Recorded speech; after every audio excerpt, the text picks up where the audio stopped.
If Heka was in existence before Nu and Noon? Now, that's a great question because out of Noon, we understand the springing forth, right? But what Heka is a little different than what Noon is. Now, if we want to ask a question, if Noon was created, right, by whoever, whatever, did that use Heka to create Noon? That's the interesting question, right? So, but I like that question because again, I like it when it's more philosophical, you know, because it allows for the ideas and conversations to be a little bit more fluid. You know what I mean? Okay. So from what I understand from the story, when I was reading it, I would look at Heka as the spark, but I would look at Noon as the substance. If that makes sense. Like Noon is the substance. It's not the spark. It is that creates the spark, and I think that's the thing that I'm getting to, right? You know, that the underlining core of it all that allows for us to really get to it, right? Because and that to me that's what God is. Now watch this. I'm glad you said that. This is why Nun had to have come before Heka, because Nun actually represents absolute nothingness. If Nun represents absolute nothingness, what can be before absolute nothingness? What can be? There can be nothing. He's probably just looking it up real quick, guys. He's probably checking it out. I'm looking it up too. So, right. So I would, and I think that when we think of time, which is a linear thing, we think, like I said, before or cause and effect.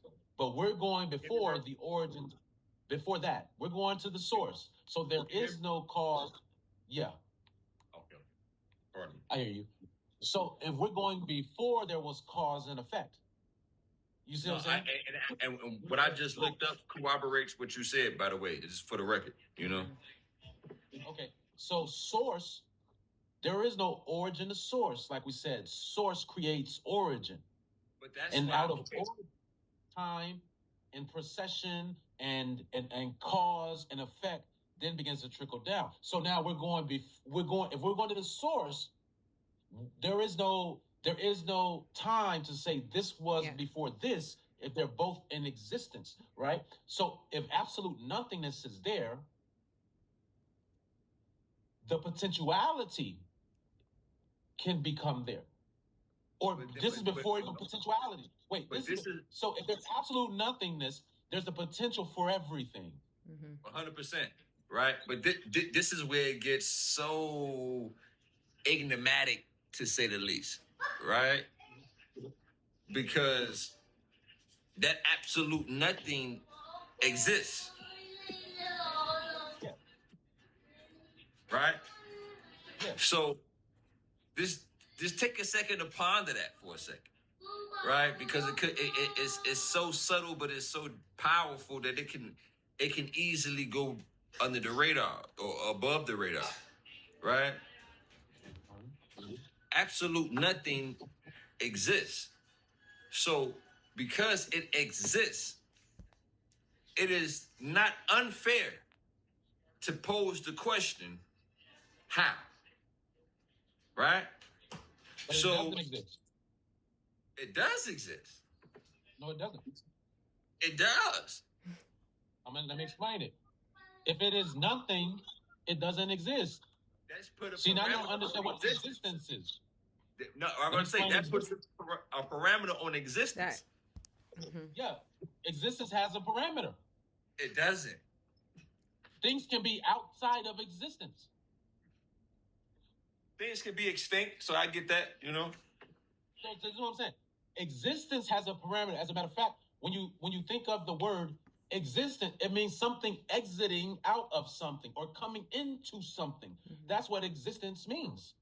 Right. So even existence itself has parameters. We're talking about something that has no parameters. That was before existence. I like that. I love that action. Can I read something real quick that I'm not putting ChatGPT time. said? Go ahead. Yes.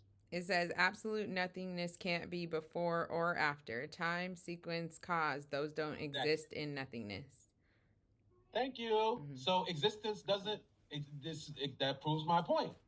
This is before time. This is before chronological linear time. This is before cause and effect. This is before all that. So it is outside of existence. It is beyond existence. Yeah. Existence. When I say existence, right, I'm really speaking in the aspect of reality, right? So the fact that we're having this conversation about this abstract concept of that of which that, if we look at things from a chronological order that predates our current reality now, that order of operation is very key to understanding the flow of things, right? So when I say existence, I'm speaking on in the aspect of understanding the origin point, if you will, that things come from, if that makes sense. Yes. Right? So that existence doesn't say, I'm not limited to the existence of how we would perceive. That's why I'm trying to give a little context to it. But I'm not disagreeing with what you're saying either, big dog. You get what I'm saying? So, but I think this is a very beautiful type of conversation, because a lot of times people don't ponder on these thoughts of that of which that comes before existence. Right? You know what I'm saying? Because all they can experience is the things that exist, right? The tangible things, the inanimate things, you know, the physical things, even the interpersonal things, so to speak, right? But when you go back to that, now, hecka, that's why I said it's not unreasonable to ask the question of how the Come here, light. what you just called it, Heavy, the that of which they came before, what you called it. I don't want to misquote you. That the thing that what source would be the origin? Source would not be the origin. Source would create origin. The noon. What you had? Yeah. Okay, so none has no origins because none is absolute nothingness, right? Exactly. So if this should give people hope, actually. This should bring a peace to people, that there is something, or not a thing, something that predates things and existence itself, that exists, that is being outside of existence. Exactly. So when you cease to exist here, that should give you hope that there is being somewhere else. Now let me ask you this question. Even down to the science. What came out of the noon first? Order or chaos?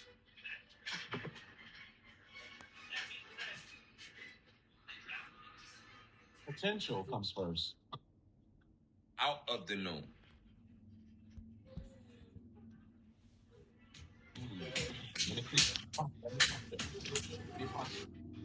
Rushing hastily answer this. What came first, the order or the chaos? Well, that would be chaos. I'm going to tell you why it would be chaos. Because none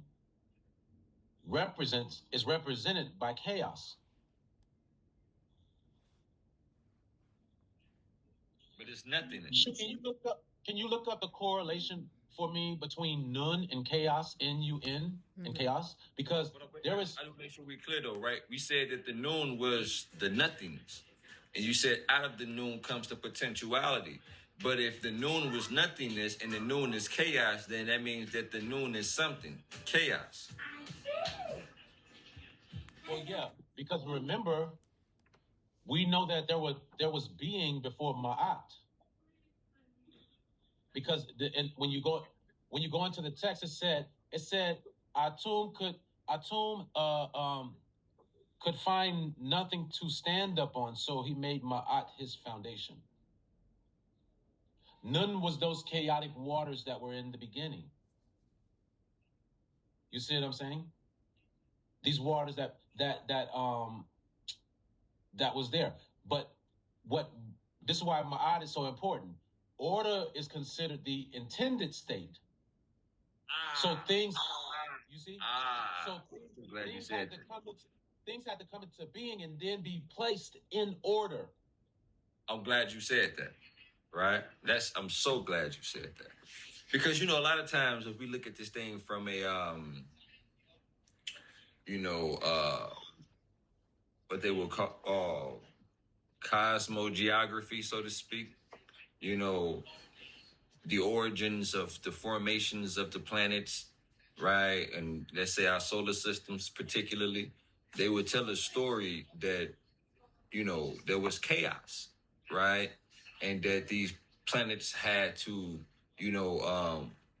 adjust to the gravitational pull that they was getting from the sun, but in that process there was a lot of collision, and even once, those formations was, established, there was still a period that had to transpire of the cooling down, and after the cooling down, you start to see the emergence of these microorganisms, you know what I'm saying, and so on and so forth, to be able to create life as we understand it, let's say specifically due to Earth. I push back a little against that, right? Because you mentioned something, the intended state. So for me and my philosophical deliberation on this, I say that out of the noon came order. All right. And in that order was the potentiality for chaos. Because once the order was disrupted, the things that was in order would no longer be in order. Therefore, that space was chaos. So there was a consistent need to maintain order, because without order, there lies this darkness of chaos, right? So the question is, have we ever really been in the space of chaos? Yes, and let me explain. And I'll use the ancient Egyptians as an example. So, like, according to the ancient Egyptian, they believe that if you stop maintaining Ma'at, which is order, the world would go back into Nun, which is into this place of chaos, because chaos was the default state. Think of chaos as the raw material. Really look at it like the raw material. And then you look at order as like order as the conscious achievement. Like, once I realize what I want to do with it and how I want it to be, then I'm going to formulate it and then I'm going to order it. And it's going to begin to move in this way. You see what I'm saying? See, the same way you described the planets. These things were just chaotic, just gas, and then all of a sudden things coming together, rocks coming together, gravitational pull pulling things into certain things to create this order. You see what I'm saying? So that's why, for me, you have to understand. And most people, when they think of, let me ask you this: how do you define chaos? Chaos is the absence of order. There you go.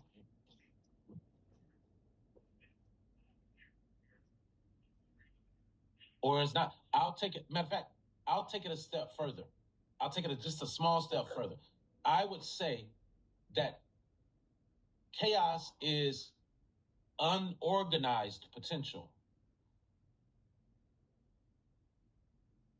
I like the way you did it. Hasn't been. It hasn't been. It hasn't been.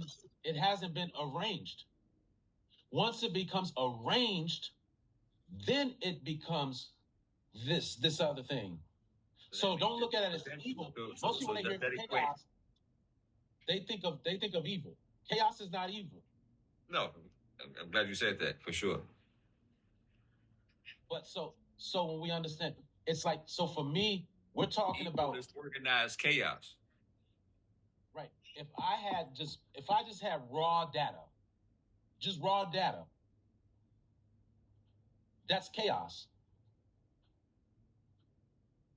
Because it's not arranged data. Just like if I had raw material. It hasn't been made into jewelry yet. It hasn't been customized. It's still raw. It's still raw. You see, it's still, you see what I'm saying? That's what chaos is. Chaos is this having all of the material, but it not being arranged. So when I say chaos is the absence of order, and I like the way you said that it is, unorganized potential, right? Mm-hmm. Organized is order. It is what happens when order isn't at its potential, right? No, where order isn't realized. There's still the potential for it. The potentiality is there, but ultimately we alluding to the realize when we say potential, right? Is that fair? No, because potential isn't realized, right? If once potential is realized, really made into manifesting something, right? It's no longer potential; it's actuality. Okay, so then when chaos becomes unorganized potential, what are we saying? No, chaos is unorganized potential. Exactly. So because it's an unorganized, right? So look at it like this. Once it becomes organized, it's evil. You see what I'm saying? Once it becomes organized, it becomes actuality. It becomes alive. It becomes a thing now. Before it wasn't a thing. It was abstract. It was potential. It was not a thing yet, right? So when we get into this is why. Okay. So when we get into nothingness, right? When we get into nothingness, chaos isn't nothingness, right? But chaos. Look at chaos as everything is existing. It's all existing simultaneously, but nothing has a name. Nothing is fully shaped, and there are no boundaries that have been set. Hold on now, because we did agree prior, before the introduction of chaos, that there was noon. This nothing, right? Right. Asked the goddess Shu to look up the correlation between chaos and noon, and you mentioned that this noon was this potentiality essentially of this of this unorganizedness of these things that was chaos, and from that spring forth the order.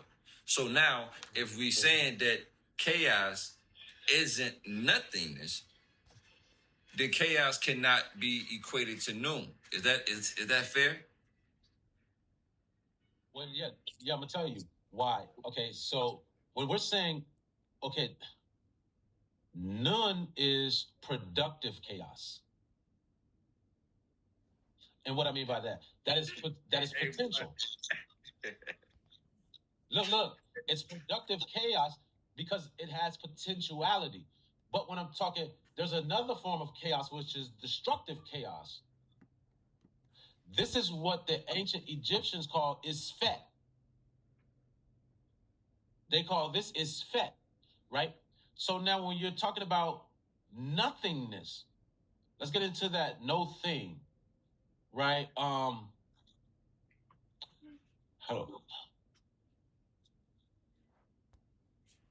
Nothing becomes something because of Heka. This is where right? Nothing becomes something. None can bring forth Ra. None can bring forth Atum or Amun. None can do all of these things, right? Because Heka can turn the Nun into the sum. You see what I'm saying? Like, but I think would be a great way to say it. Probably part of so is that within noon is the true core essence of Heka, because from noon spring forth these things. Not to say that Heka predates noon, but from that nothingness that creates that potentiality for something. And that potentiality is like the core root of Heka. Because being able to say there's a potentiality of something is the breeding, the building blocks of the will to be able to create or generate a power to will something into creation. Now you see why it's called productive chaos. Because it can produce something. If it is nothing, that means it is the potential for everything. That means it is the potential for everything. But potentiality has to have the power of productivity. It has to have the potential to be productive. Well, what is going to cause it to produce? That's Heka. That's Heka. Yeah.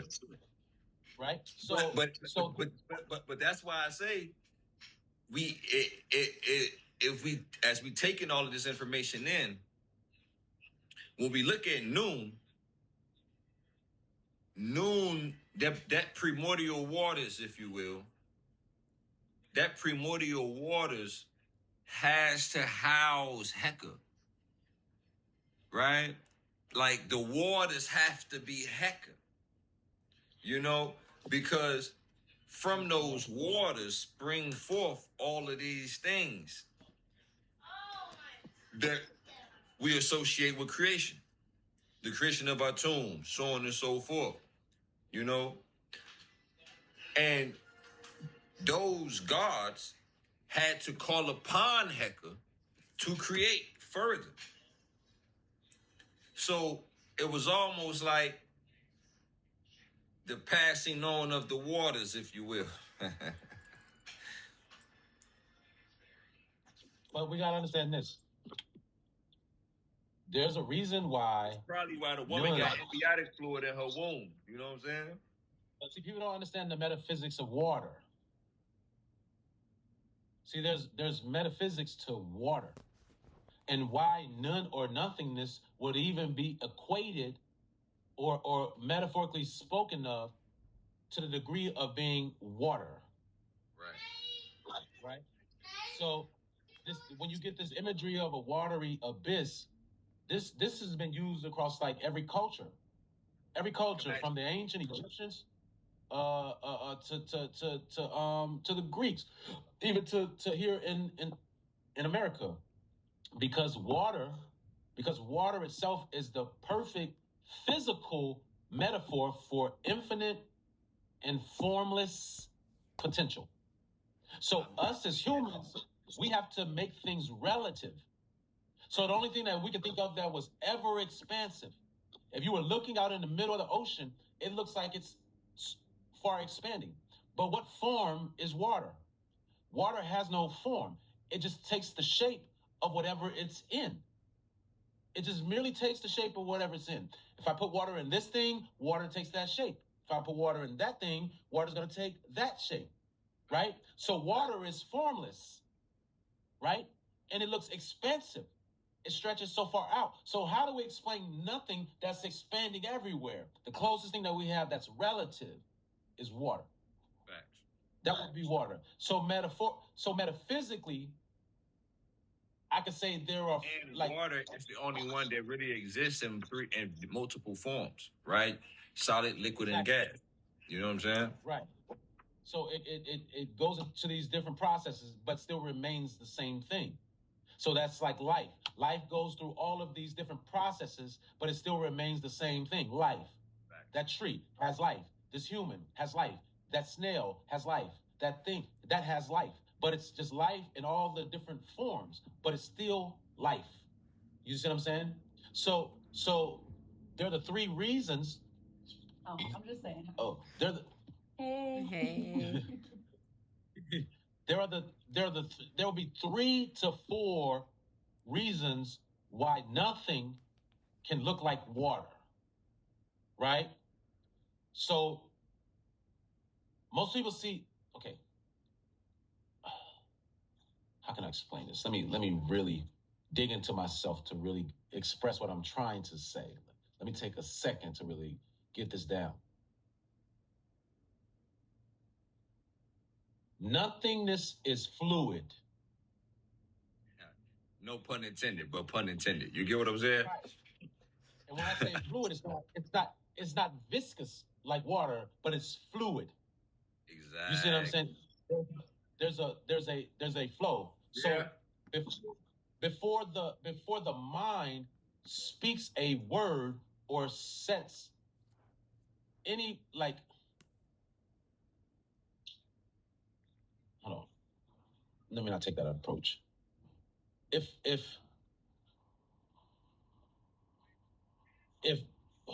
water has no shape of its own and it takes on the shape of whatever you pour it to, right? Think of it like the mind, right? Before the mind speaks a word or sets a conviction or focuses on will, reality is like water. Reality is like water. It doesn't become fixed and objectified until something is acted out. Before that, it's abstract. It's very fluid, right? But the minute I set the intentions on it, it becomes something solid. It becomes a thing now. It becomes it can now become reality. But before that, it could be anything. Yes, before that, it could be anything. But while I'm thinking it, or while I'm just entertaining the idea, even before it was an idea, it had the place of no form. Before I set my intentions on it, before I set my will on it, it had no form. The minute I set will on it, the minute I set intentions on it, the minute I do that, now it can take form. The minute I concentrate on it, it now takes form. But before then, it was nothing. It was fluid. It was... Which is why we talk about the void in the beginning, right? From a biblical narrative standpoint, not to get into a theological conversation, because we've been keeping it philosophical and spiritual for the most part, or metaphysical. But that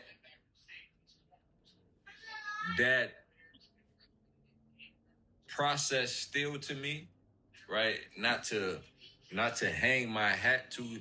Yes, baby.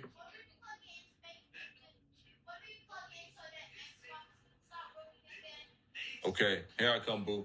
But that process itself, to me, still has a relationship to this magic, this Heka, right?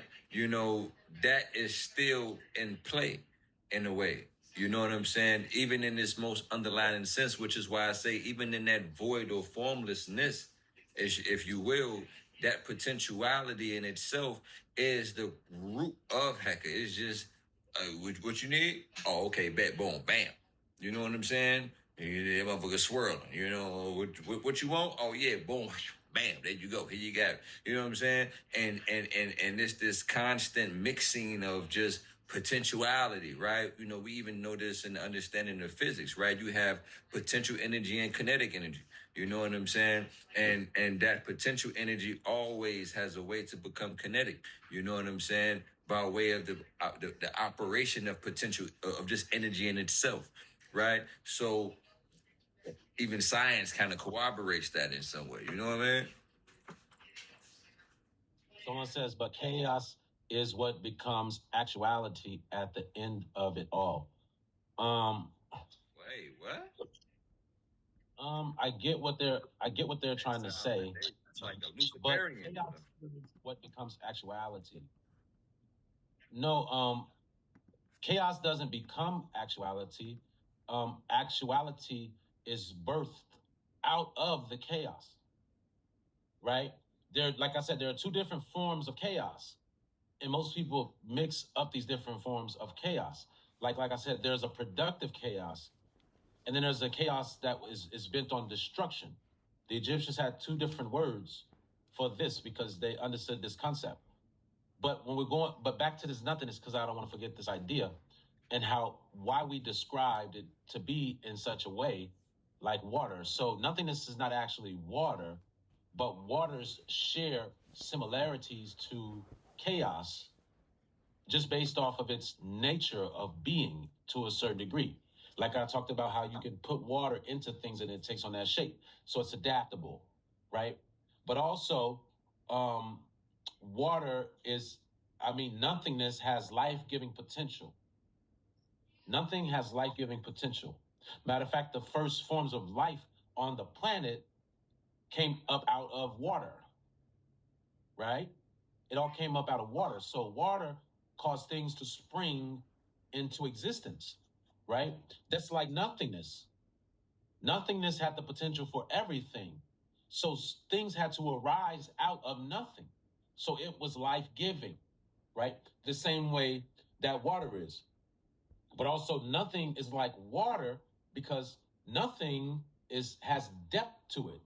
It's deep. Nothing is a mystery. The depths of the ocean are a mystery. You see what I'm saying? So nothing is a mystery that some people just can't solve.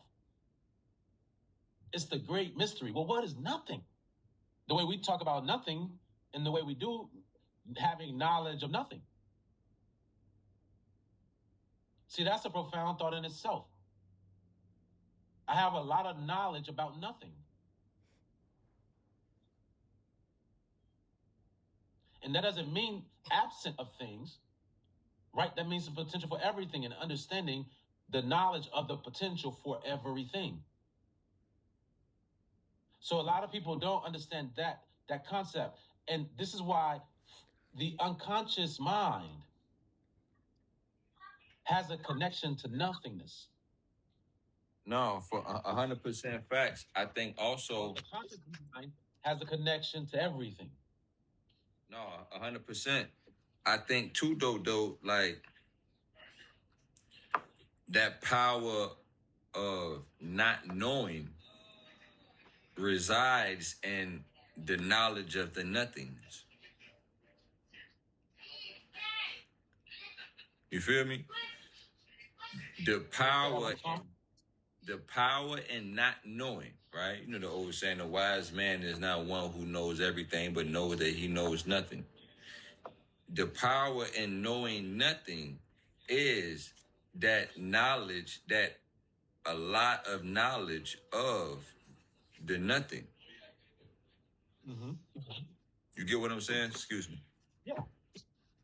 So wisdom derives from these types of conversations, right? Because so many people are uncomfortable with, I don't know, right? Mm-hmm. But to me, I've learned early on that in saying I don't know, I have so much power because it gives power to that of which that I don't know. You know what I'm saying? Which is a very, very beautiful thing. You know what I'm saying? Because because like you say, the potentiality is still there to know, but understanding that I don't know is key to, know. Pun intended, like a motherfucker. You know what I'm saying? Well, yeah, if you say you don't know something, that leaves the potentiality to learn something, right? So that actually liberates you or grants you space. So that space was granted with your awareness, the same way that God, when in the beginning of creation, would have had to make awareness come into being a particular way in order to grant the space for reality, right? When we talk about this, the origins of things, when you understand where a thought comes from, like not any thought, but an epiphany. When you understand an epiphany, you can understand creation. If a person can grasp the concept of an epiphany, you can grasp a glimpse into creation. Now, I'm glad you said that, and to a degree, I kind of disagree. But when you say epiphany, could you define epiphany for us? Doing that. And before you give the definition, Shu, I want to make sure me and my brother on the same page. Oh no! So an epiphany is like this idea or this spark, like this bam, that boom that comes out of that seems to come from nowhere or from nothing. Now, right? An epiphany is a supernatural realization or understanding. And in the definition, it defines it as coming from the supernatural. Shu, in the definition, is that correct? It says epiphany is a sudden, clear realization of truth. You didn't see it, then suddenly you do, and it feels obvious once it clicks. Doesn't it say nothing about supernatural? No, it's a spark. Boom. Think of the Big Bang. Boom is what they want to call it. Whatever. See, if you can understand an epiphany, you can get a glimpse into an aspect of creation. So think of the epiphany as like the metaphysical spark that turns nun, the chaotic waters, into ma'at, order and creation. Right? So it goes from chaos to order, right? And if creation is a process, an epiphany would be the moment Heka is first activated in your mind. That's Heka. Boom. You see what I'm saying? So when we're talking about direct knowing, because that's what we're talking about. This is knowing.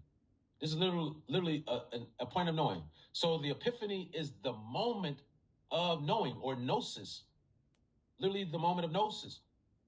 So when you have all this scattered data in the brain, like it's like fucking it ain't measured in gigabytes or what's that the T bytes. I can't think of the word. But then you have terabytes. There's so much, terabytes. It's beyond that. It goes into something called petabytes. Right? The brain is like, I think it's like 3 petabytes. I can't remember, but that's a vast amount of storage for information, right? But all this data from 3 petabytes, right? That's all around, and then all of a sudden, something snaps into a singular moment. It all kind of lines up, and you get the truth. All this stuff that was unorganized, and you couldn't figure the thing out, and you didn't have no knowing of it. All of a sudden, it hits you. I'm glad you said that, right? Because you did 2 things, right? First, you said, you don't know where it come from. But then you mentioned it's being Heka.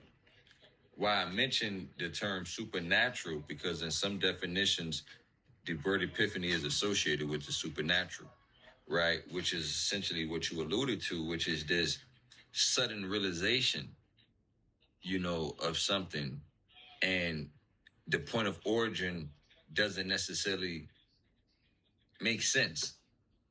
This is also synonymous with intuition, right? Or intuitive insight, right?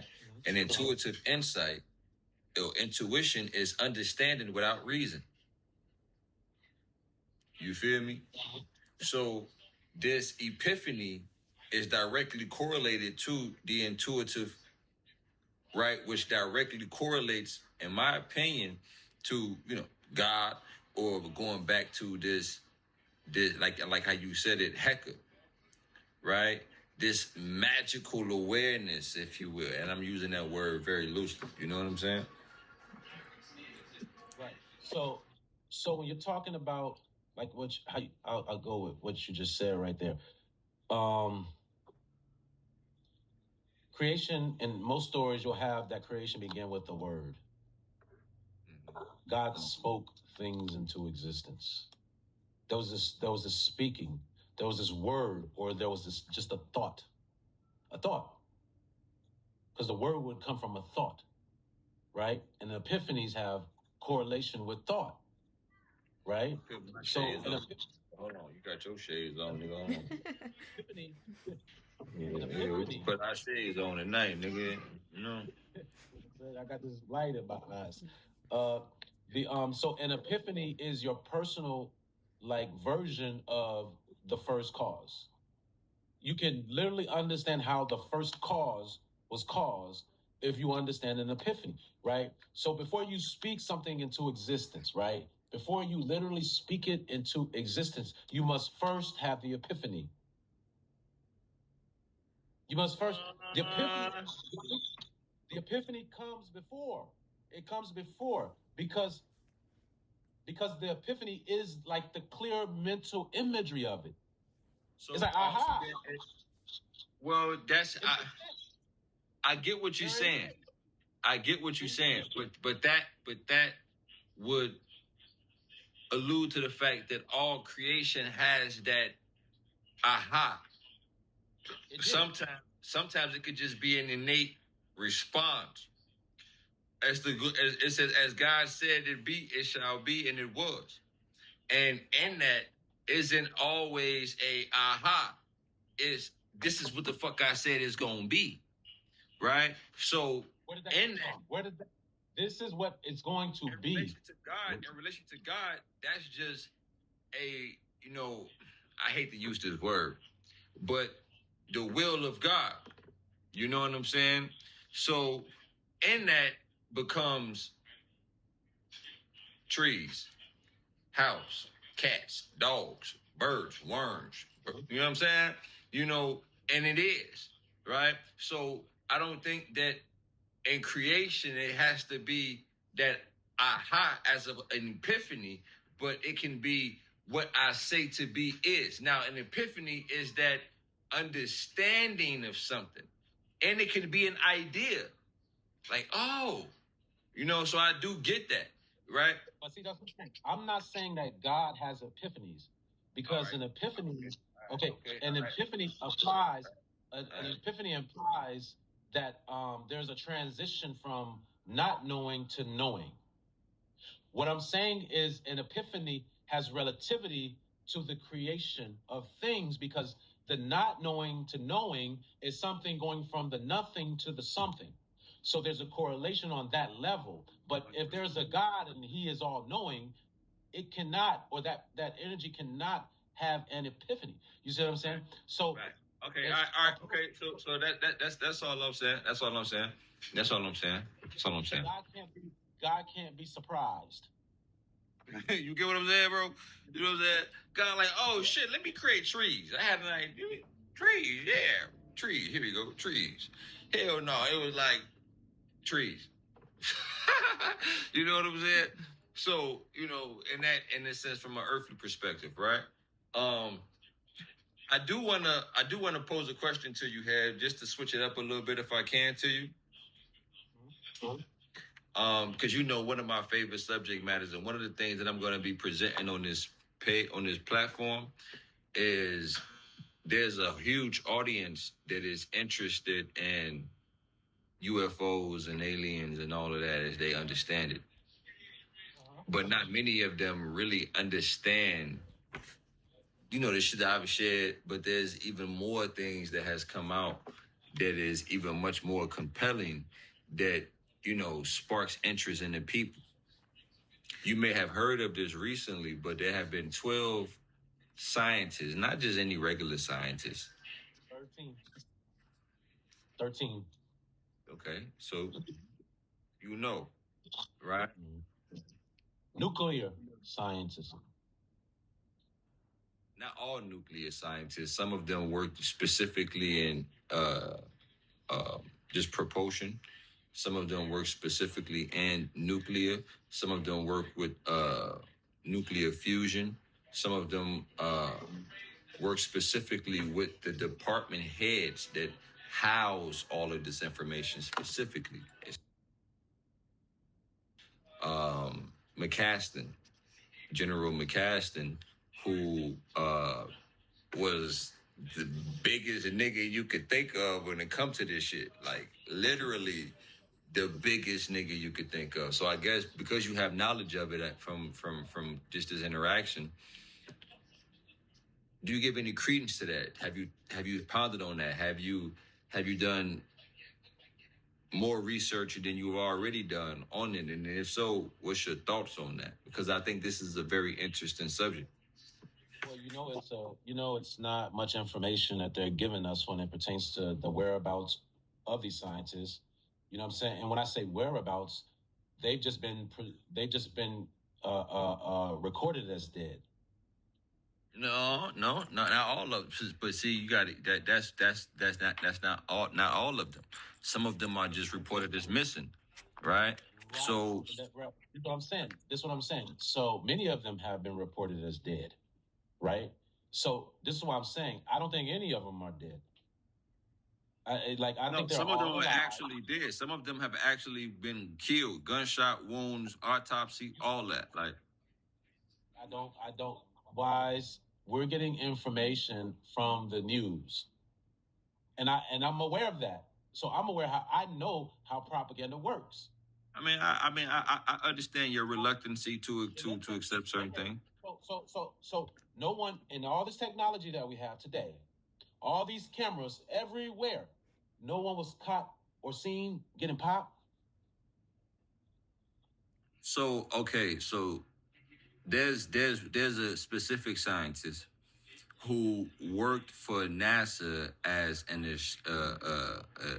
he looked at the stars, and he was one of the most credentialed and patented ones. He created these various systems to help us defend against a mass extinction. He's also studied various star constellations and picked up on. He the nigga super deep.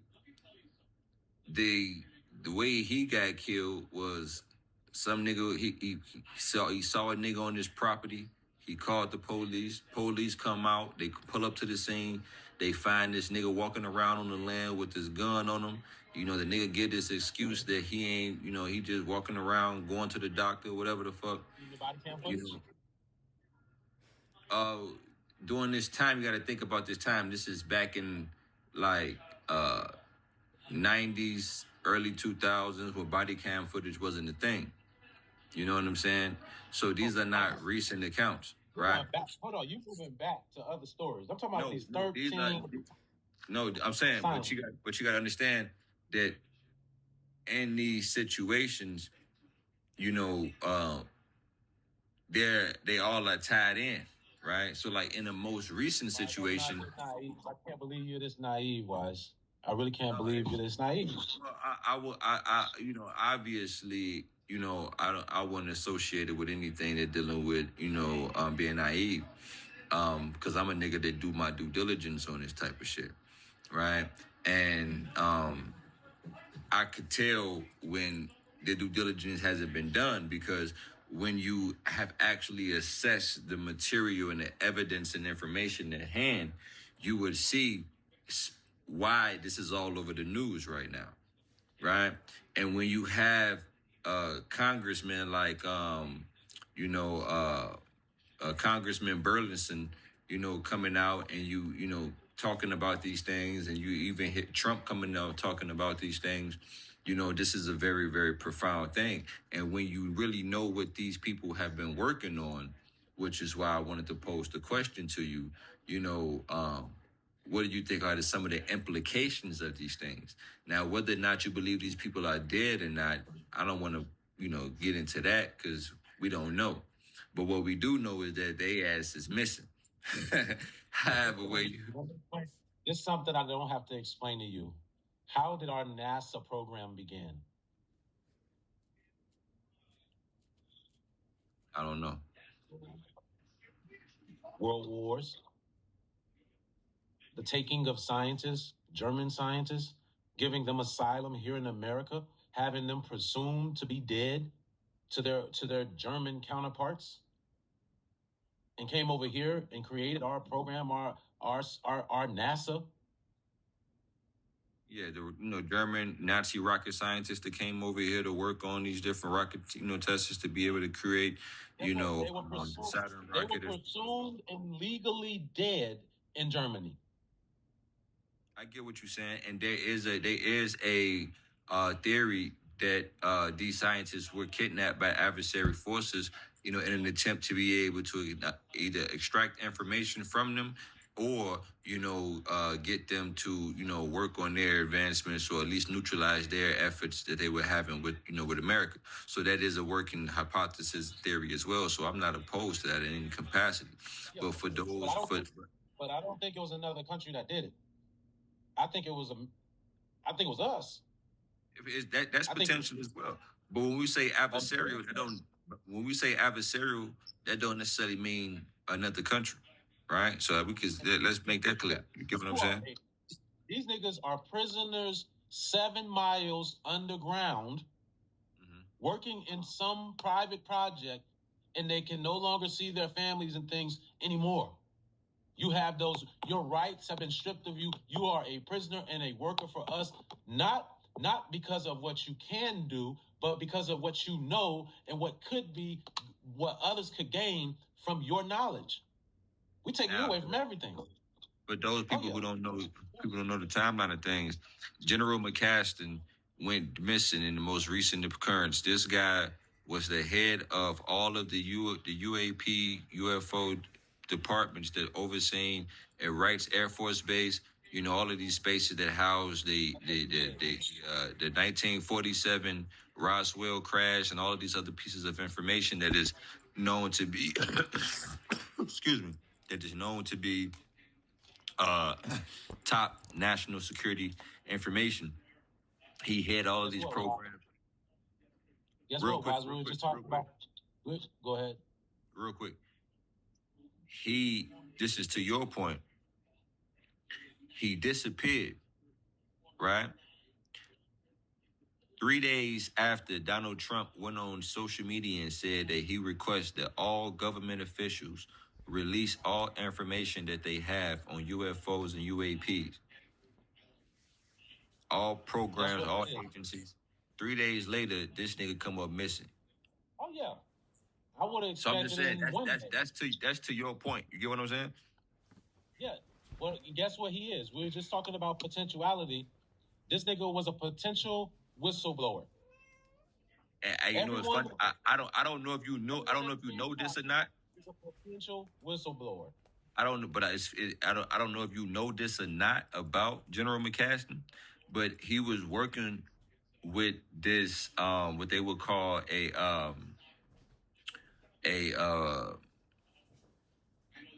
group of people within these departments that was pushing for disclosure.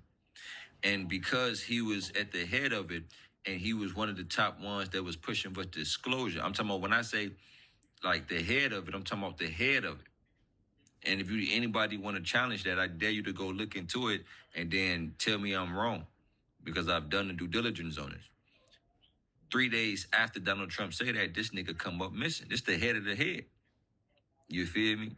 So this is a conversation that many people are not equipped to have. We could talk about all of these metaphysical things and all of these ancestral things. People even get into, these theoretical, mythological conversations about, Anunnakis and all of this shit. But people don't really want to have a real conversation about what is really going on that would give credence, if you will, to all of the things that the ancestors has talked about. And it's happening right the fuck now, and many people are not even looking at it. So when you're talking about that particular community, when we're talking about these legally dead scientists, when we talk about UFO in that community, many of the people kind of look at this as more or less something that can go back to even 1947 with dealing with Roswell. You know what I'm saying? Quick, bro. I gotta say this, bro, because this shit is blowing me. I don't know if it's my OCD or I don't know what it is. But the two fucking light beams in your shades is like making you look real cockeyed, bro. And that shit is blowing the fuck out of me, bro. And I don't know if you can fix that shit or what. Yeah, but that shit throwing me the fuck off, gang. I tried to get it even, but it just won't go even. Hold on, let me If you set keep it up your right head right there where the light ain't reflecting off of your shades, because when you put that motherfucker up, it look like a cockeyed nigga, and that shit start fucking with my mind, bro. You know what I'm saying? Talk about illusionists and shit. But back to your question, bro. Go ahead. I'm sorry. Yeah, no. So I apologize, bro. A lot of people, when they look into this, they're going. If you're thinking of it from an alien perspective, right? Just from a UAP perspective, and say we did get some technology, and that these people were re-engineering the technology. They were re-engineering the technology. Attempted to re-engineer the technology. Or possibly re-engineered it. Or possibly came up with the data to cause it to be a real thing that could be done. Right? I mean, when you say possible, this person is not only an asset. This person would not only be an asset to us, but also a danger to us. Just as much as an asset, they would be a danger, right? Okay, so here's the thing, right? When we to your question, the Roswell situation is a very important situation, right? Because for those who have really done their due diligence on this, you know, Wright's Air Force Base, you know what I'm saying? Even the material that was supposed to have been found there, how they have, figured out a way to recreate the, metallurgy of the components of this, in some unique way to be able to create these various forms of military, capabilities, etc. So there is some things there to your point. But what we have to make clear and understand in this conversation, China always makes knockoff shit. They come, they see the shit we got, they try to recreate it and make it look like this shit, but it don't be the same shit. And our reverse engineering attempts, according to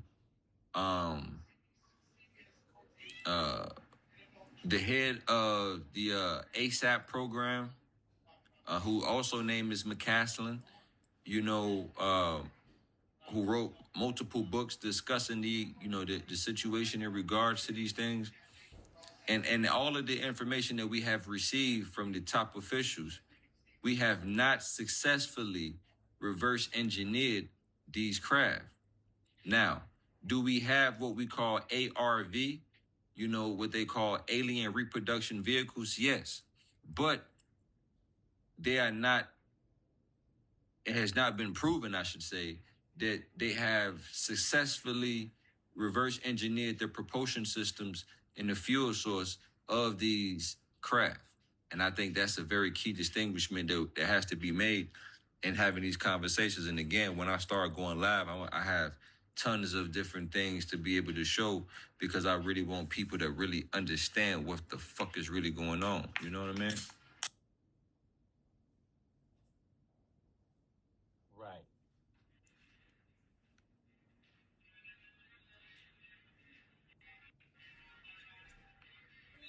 Thank you guys for the likes. If you haven't hit the likes, man, hit that like. Go ahead and hit likes. But no, but it for me, like, put a one in the chat if you believe that aliens are real. I want to see how many people in the chat believes aliens are real. 2 for no, 1 for yes. Aliens are real. Oh, we got a 1. 1. Wait, Vaughn said 2. Okay. Because like for me, Rocky said 1. So you guys believe aliens are real. Okay. Of course Wise believes aliens are real. Well, I don't know if they're aliens. I don't know if they're aliens. To be able to say alien in some ways says that we know their point of origin or don't know. What I'm bringing to the conversation is that there's a real phenomenon that's occurring that is beyond, our current understanding of things. And there's a strong evidence even of the existence of sentient beings that are what we would call non-human. And some would even say non-higher human intelligence. Okay. So you're thinking it's more of a non-human to the degree it's not like... Do you believe it's humanoid?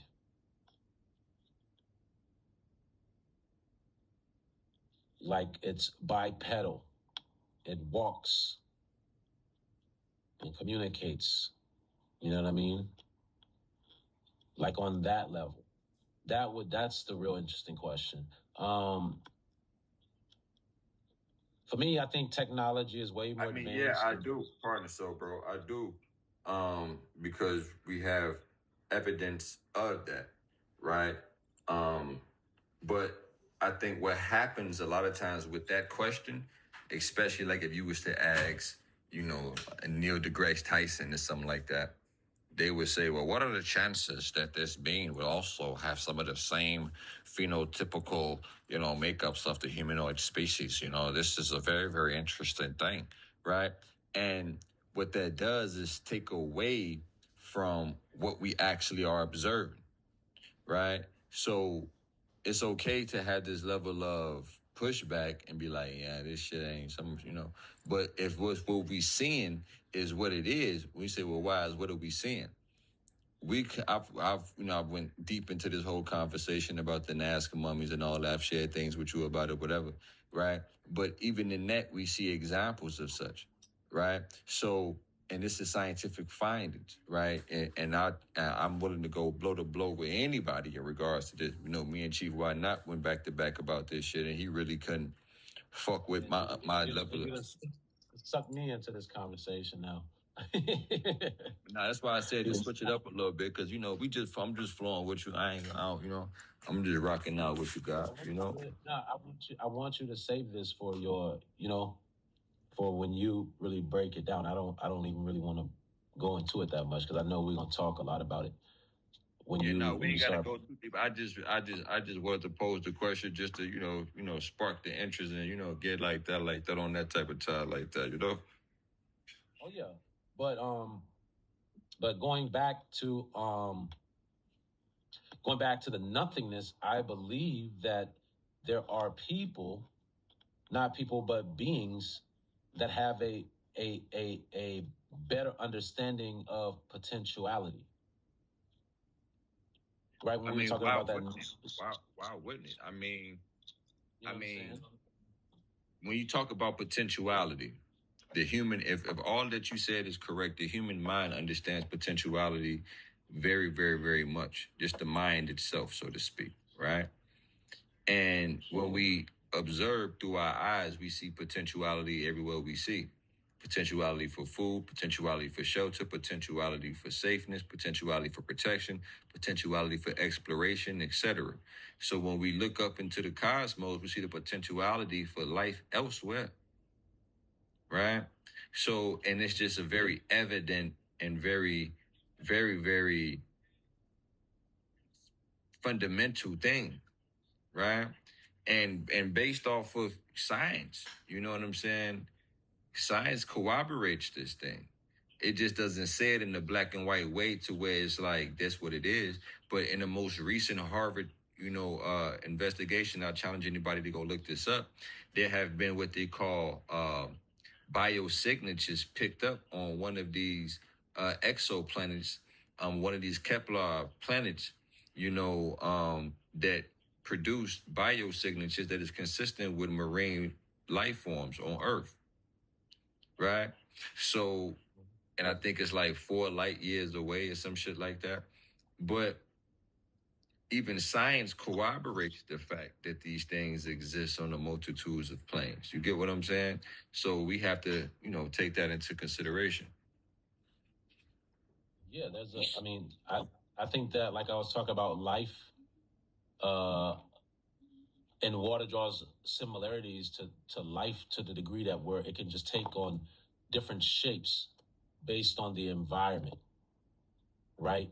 And life can take on many different shapes and forms depending on the environment.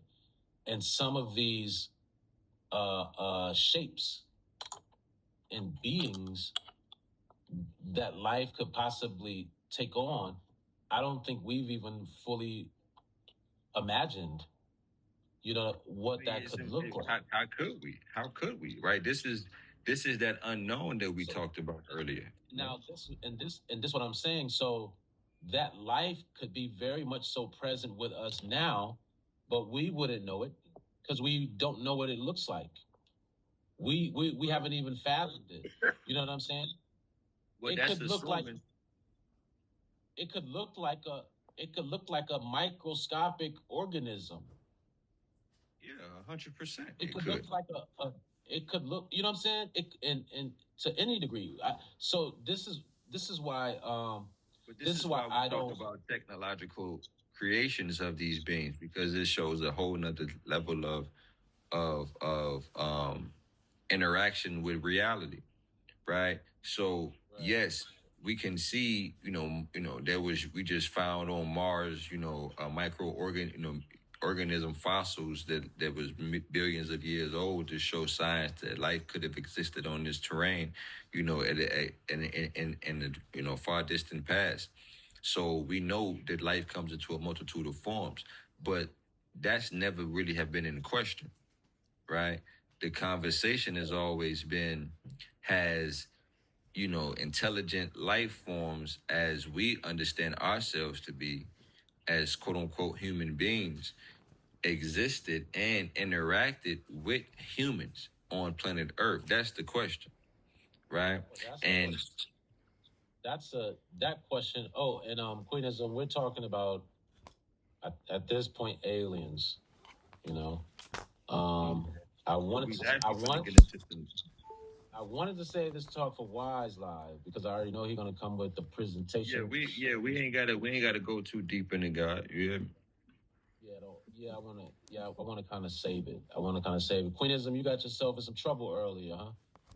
You was on G Gov's live. I say he gave you the boot. I look back at the phone and you was booted. Well, the reason why people are talking about it is more than likely the missing scientists that that have fairly recently come up missing.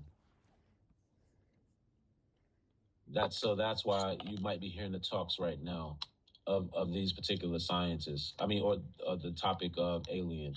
But if you don't know my brother Wise, man, follow him. This is an area that he's well learned in or well versed in. Especially when it comes to the research data. Yeah.